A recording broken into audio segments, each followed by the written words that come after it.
When Jesus came to earth, he was confronted with a completely new religion, that of the Pharisee or the rabbinical Judaism, which he called in the gospel the traditions of the elders.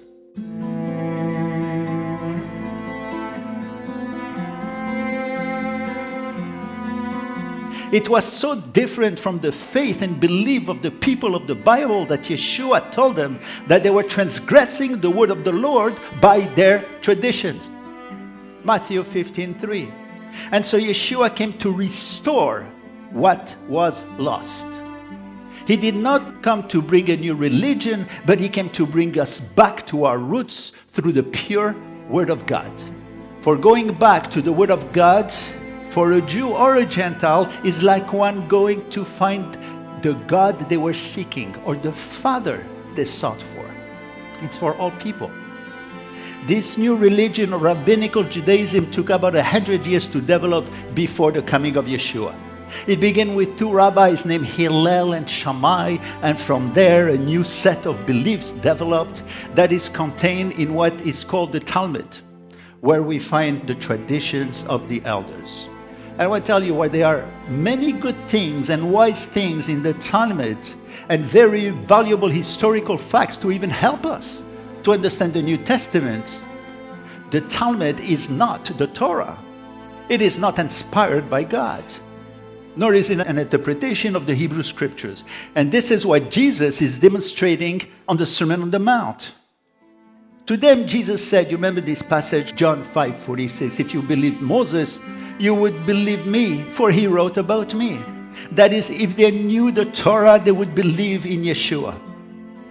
This statement shows another great difference between rabbinical Judaism and biblical Judaism, two different religions. And many today in the Jewish community, as it was at the time of Jesus, are often under the impression that the Talmud and the Torah, or the Talmud and the Hebrew Scriptures are the same. They are not. If Jesus is really the Messiah, how come the rabbis did not believe in him? How come the rabbis today do not believe in him?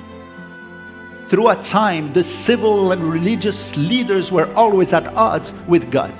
This is a major point in the history of Israel. Jewish tradition agrees that most of the prophets of God were constantly rejected and even killed.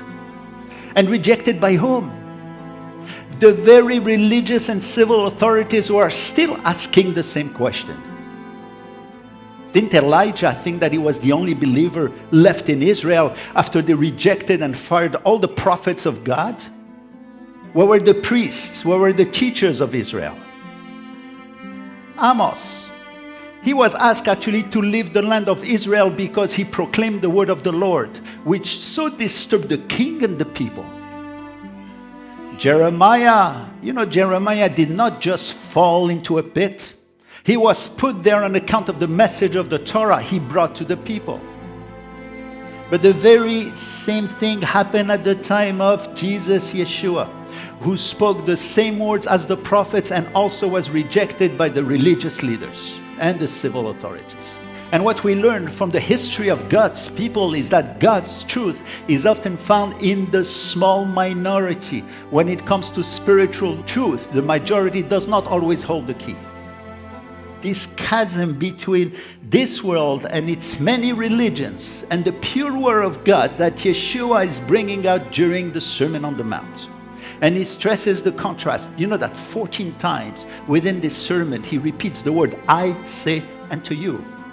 They might have said this, and they might have said that, but I say unto you, always bringing us back to the root, to the beginning, to the word of God.